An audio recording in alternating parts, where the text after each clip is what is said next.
Olúyọ̀lé wọ́n ṣe carnival. Say Olúyọ̀lé wọ́n ṣe carnival. Oya kere wa. Lálẹ́ ọjọ́ yẹn ní mo wà.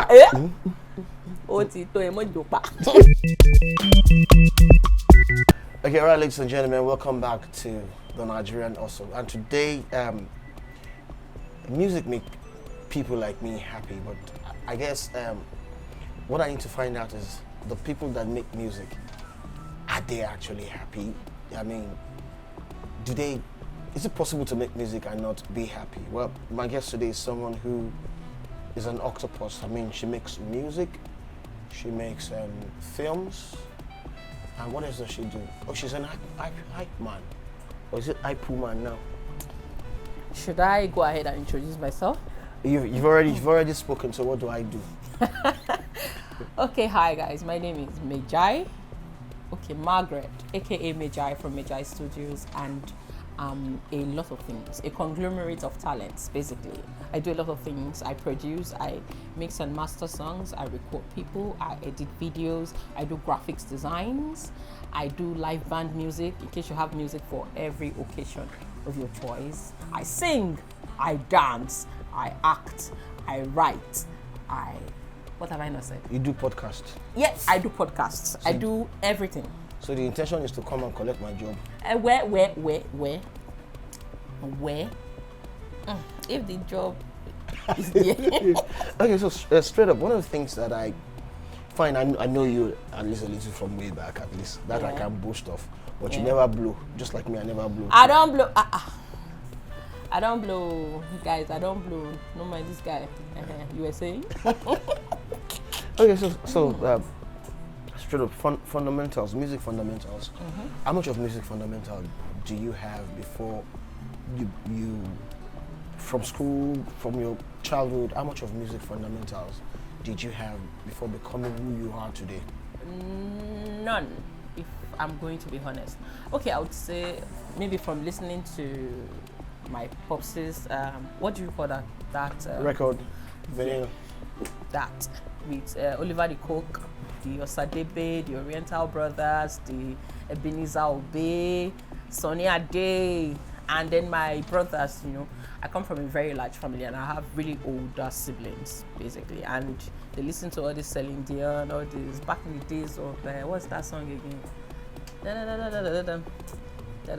I want. Every little thing that she did. Those kind of old school. Some Ijinle old school vibe. Those R&B pop of that time. Now, when you say that's what shipped.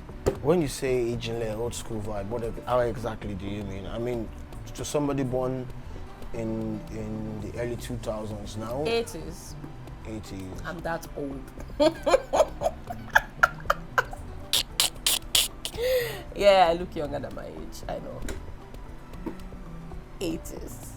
I see that, but no. So now that you're saying 80s, what will the people born in the 70s? We should give you medal as. Sorry, who's born in the 70s? Grandpa, if not 67, 70s. Ignore the young look. This nigga is old. Sorry, foul language. This guy is old, very old, pretty old. Okay, but he's a young boy, still looking sexy. Let's go. Let's go. We should go home. Okay, ladies and gentlemen. Too bad, Didi. So let's look at variations in music from when you were growing up. Okay. Now.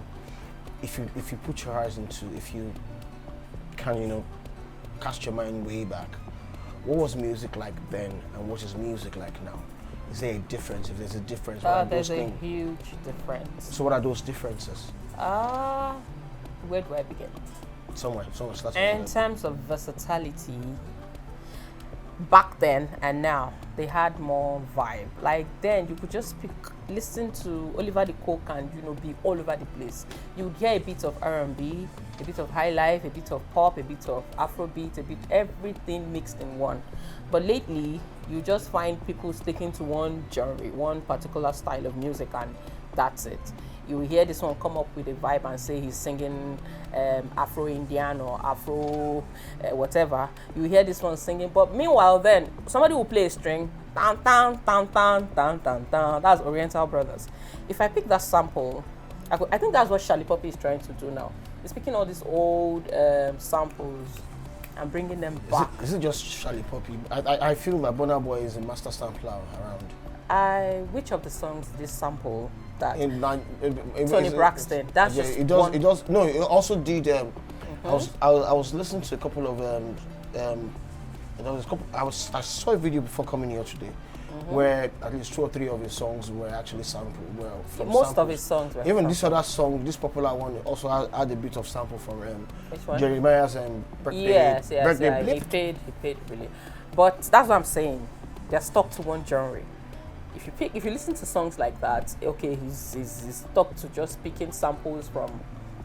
I don't think he has sampled anything African. But if you pick any of Oriental, The samples fella. How many of the songs? A couple. Or the strings? A couple. Strings from Fela's music. I think he samples more fellas and choruses Choruses, singing. or styles. Yeah. I know he does. Okay, the Angelique Kidjo song he did. That song, there's one song. No, there's one song that he did that I listened to on Angelique Kidjo's vibe.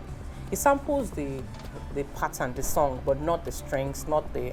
I'm talking about picking the strings. I can pick Oriental Brothers strings or any of the Oliver the Cook, sample it, and it will still go on any R&B. So how good is that for music, coming from your perspective? I think it's beautiful if you have the royalty fees to pay. Of course, before you can pick any other song to sample, you have to be able to pay royalties and be able to pay homage to the creators of the song, basically.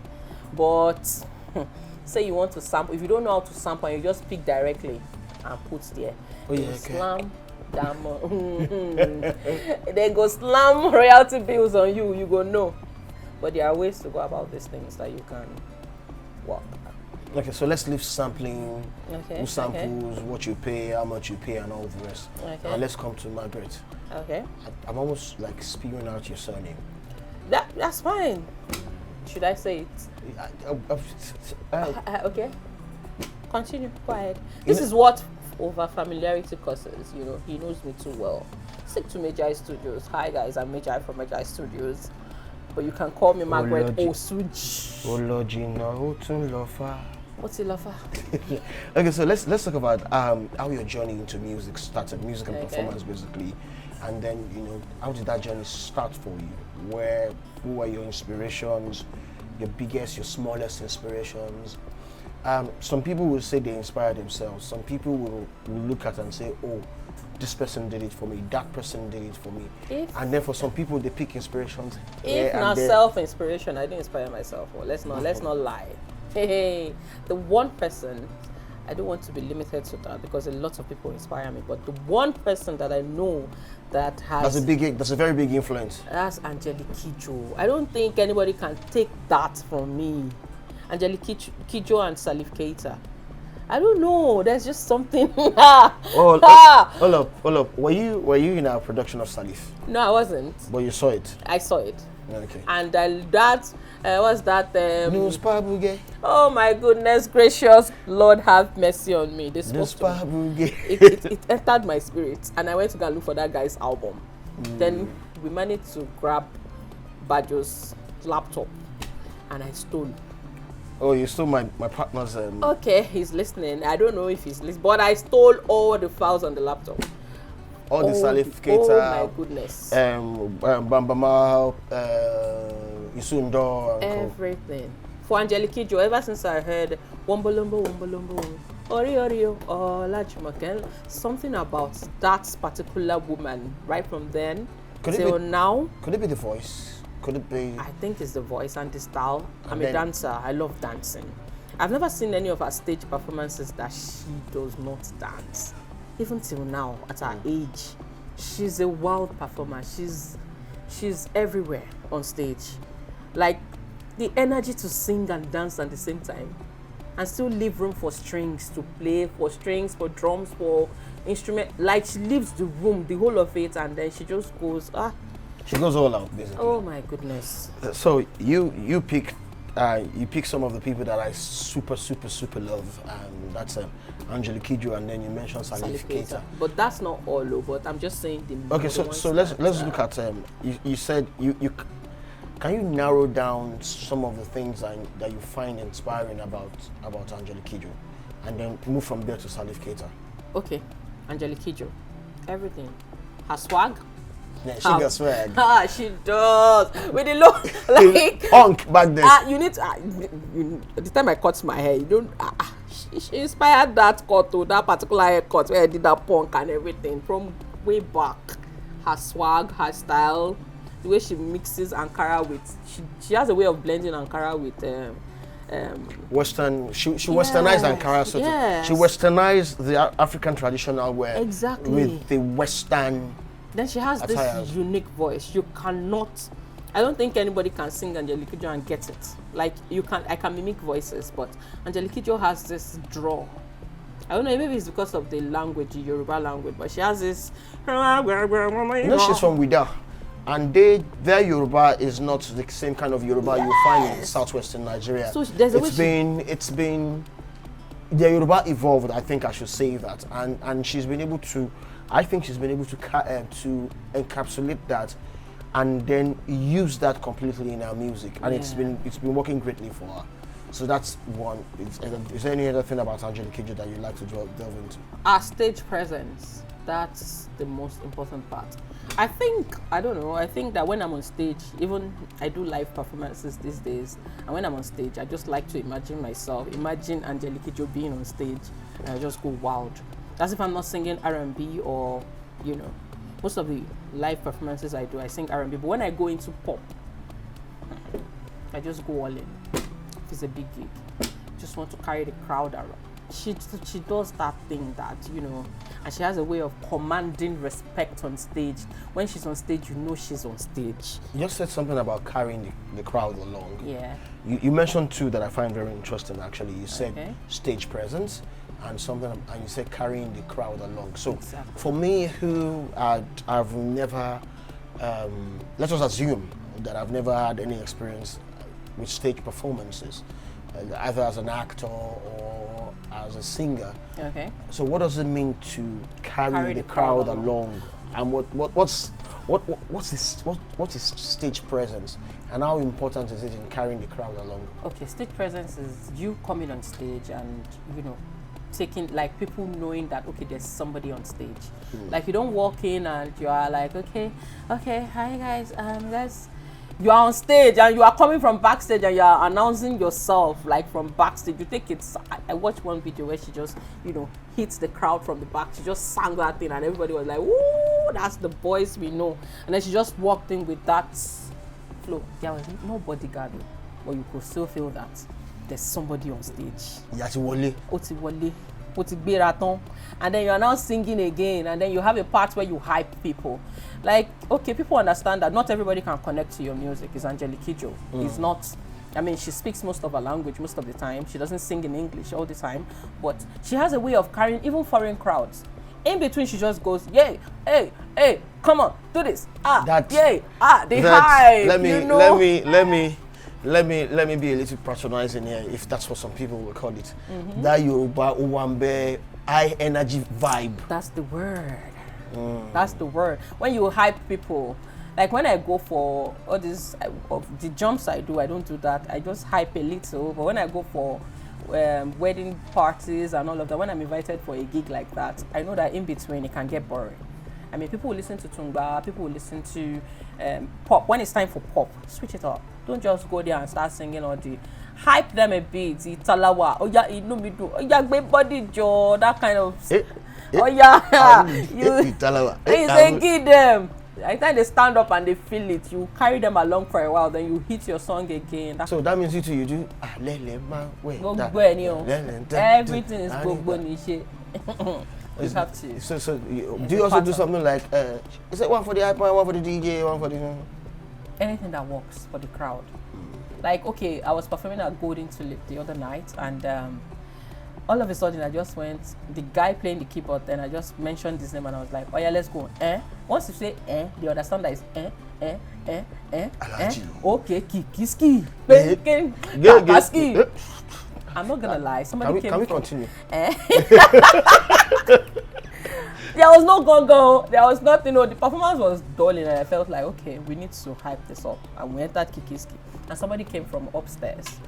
The lounge had this upstairs bar, and came downstairs and started dancing. Then he brought all his friends, and that's how we turned the whole place to So we wanted to stop Kikiski. He said no. You will not believe that we went on from that Kikiski lasted almost 45 minutes. Kikiski new.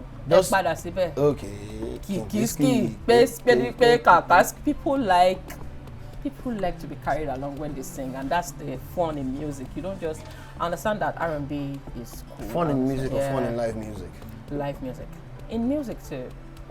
Okay, me and my friend D Classic were recording some instrumentals right now, and before you started, a few minutes before you started, we did the slow one. It was okay, but when we started the fast one, even the people that were not, people that don't know anything about music that came into the studio started vibing. So there's this drive. It doesn't necessarily have to be. What makes Asake music sell is the madness it puts in it.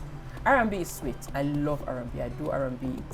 I love cool music. I do pop. I do Afro. I do lo-fi. I do all kinds of music. When it comes to music that you can say, go crazy. Go crazy. Yeah, go crazy. Okay. So you've spoken so much about how music has turned around. I don't want to sound like you're one Nigerian, but basically. Okay, wait.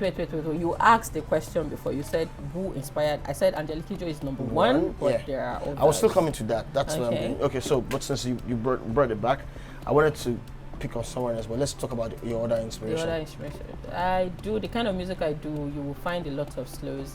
I was inspired by not slows like that, but anything interesting. Basically. Gentleman music. We have Toni Braxton. People will say your texture of voice and Toni Braxton. That's because I listen to her. Ugbokpa. Toni Braxton, Whitney Houston, Mariah Carey, Celine Dion. Those kind of people, they Kingiski. Oh my God, they kikiskied my life. They kikiskied. Hey God, they added the sauce, but Toni Braxton is still there. So if you let's look at Toni Braxton now. Okay. For instance, which of Toni's songs is your favorite? Unbreak My Heart. I'm breathing. Oh no. Yeah. Oh no. Unbreak My Heart is there's a level of emotion in that song that even if you don't have heartbreak, you will cry. You will sing. When I sing it on stage, I just go So when are you going to Unbreak My Heart? Oh.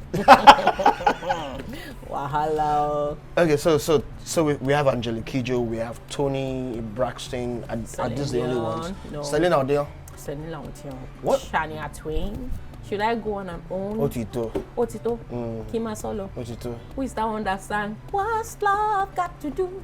Tina Turner is like there's this vibe. Then we have Etta James. Oh. And we have Nora. Should I just go on? I was thinking you were going to mention Gloria Gaynor as well. Okay. Let me just say I'm old at heart. Apart from that, clearly what this indicates is that you're very eclectic, that you know good music, and you just don't know good music. You've been able to actually draw home those that you find inspiring.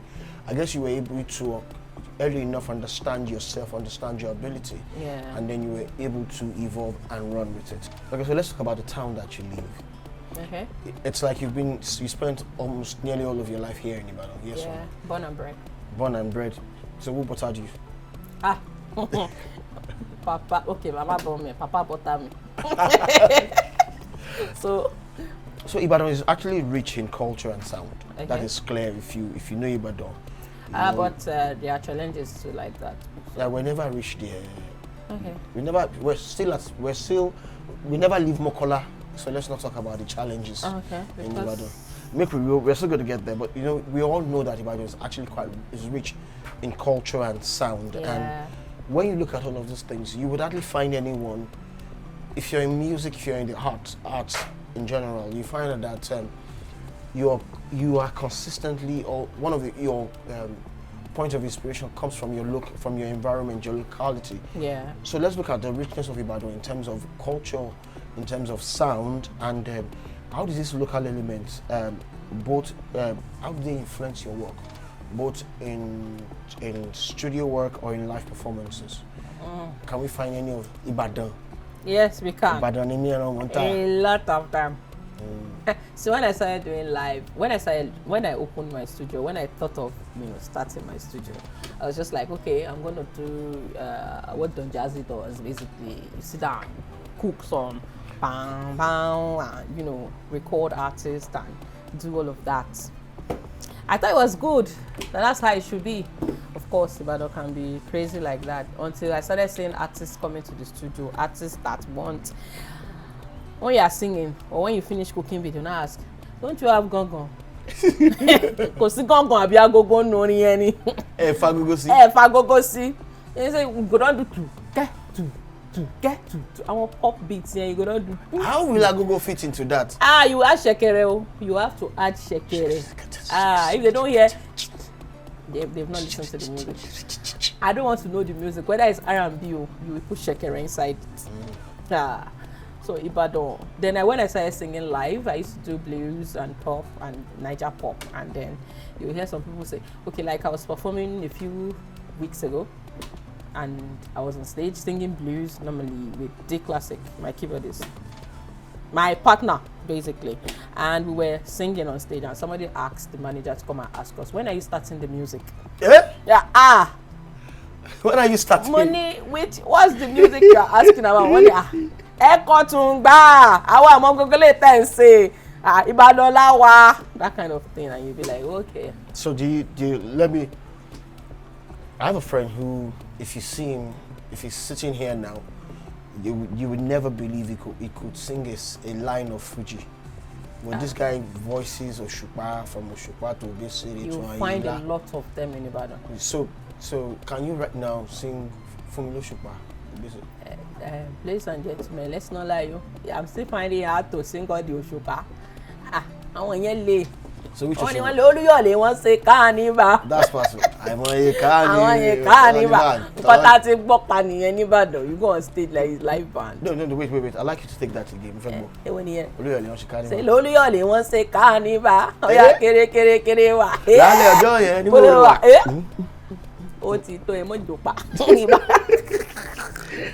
So basically, Ibadan is a strong influence. But when I asked you the question, you almost ran straight into challenges. Yes. And these are things that I'm actually very much interested in. What are those challenges for you? I would say doing music in Ibadan per se. Yeah, I lived in Lagos for a while. I know the kind of music, the kind of artists or people that are recorded in Lagos is crazy. Like they are calm, they are, Lagos artists are calm. They're into the pop life. Have you met Possible? No, that's the one off now. Don't let's go there. I want Portable, I want Sheyi vibes, I want one off near. But Ibadan, you shall find a lot of them, a lot of wannabes. No, they are really good artists in Ibadan. No cap. But then a lot of people want to do challenges. Live performances in Ibadan can be crazy for me. I come from a background where I listen to Igbo, like Igbo high life, basically. If you ask me to sing any Oriental Brothers, I will sing it. If you ask me to sing any Oliver the Coke, if you ask me to sing any of Sonny Bobo, Onis Comfort, all of them, I will sing it. Even the woman that Flavor featured. I grew up listening to that song. Rebecca, no, what's her name? I was 5 when I had. I want those. Those are core high life, beautiful music, I must say. Now, I'm coming into the live music, whatever, in Ibadan, and I'm forced to learn Obesere, forced to learn Chungba, forced to learn Ebenezer Obey, forced to learn. Of course, we listen to Sonny Ade and Ebenezer Obey, but it's not as much as we listen to Oliver the Coke. My pops will wake up early in the morning. That's the music that will wake you up. By the time you wake up and you will hear. We go, don't wake up. No, say Popsy don't wake up. But my Popsy would still use proverbs in Yoruba, all those things, but still the music part. I grew up knowing all those high life. And now I started singing on stage and I'm forced to learn Yoruba high life. So it's a challenge for me. I can't do, even till now, if you call me for an event or something, I would carry a Tugba guy along with me. Because along the way, when I start singing, I'll forget the next song that will come next. But you find them, people like the classic, people like Olamide, people there are plenty in this Ibadan. Let me not start mentioning them. By how they manage to remember the next song, they will go from the next thing you will hear is you go just enter lórí ọ̀lẹ̀ wọ́n ṣe ká ọ̀yá gbé láti bẹ̀ àti wá gbọ́ ẹ̀yà mi tún gbà wọ́n tún. wá ti máa gbọ́. That one I can do. So lè náwó yẹn tán. That's my style, that's my genre. All that one, leave it for me. I will kill you with that one. But they will now enter from there. Hey, they go to as far back as Carry the Fashola. I don't even understand how they do it. You have to. So okay, I was at PS2. Okay, there's a lounge where I sing the other day, and they said the guy was not willing to. He was not going to spend money, spray money, basically, for the person singing the tunga because the person was not singing Igbo style, and so. The guy came back to me and asked that, I don't know any, he knows Sabi Igbo. He just said, he's asking for Igbo. I mean, I know Sabi Igbo, so me, I don't come up for the table. I said, give me the mic. When I got to the table, the guy opened mouth. The money where you don't want to spend before, he spend down. I will sing Igbo I Life for you. But finding somebody that would play that in Ibadan, finding somebody that will play that in Ibadan is a big challenge. Well, this brings me back to the nature of us as Africans, either you, especially as Nigerians, either Yoruba, Igbo, or Hausa. Doesn't that say that we are a people of culture, irrespective of how advanced we are? We still love to be original. I mean, I grew up on the likes of Naughty by Nature. I was lucky. I had like a compendium of good music from the likes of Marvin Gaye to Diana Ross, Tina Turner, and then of course, and then I went straight into Bobby Brown, Whitney, and all of that. And boom, I can now do O for Lamogi, B for Baoni, T for Tosibe, K for Karira. Doesn't that tell you that no matter where we go, we still love who we are as real Africans? Exactly. That's the thing. I was born in Ibadan. I grew up in Ibadan. I speak Yoruba fluently. I can say proverbs in Yoruba perfectly. But to sing Yoruba is a problem. To sing to continue, just sing it continuously is a problem.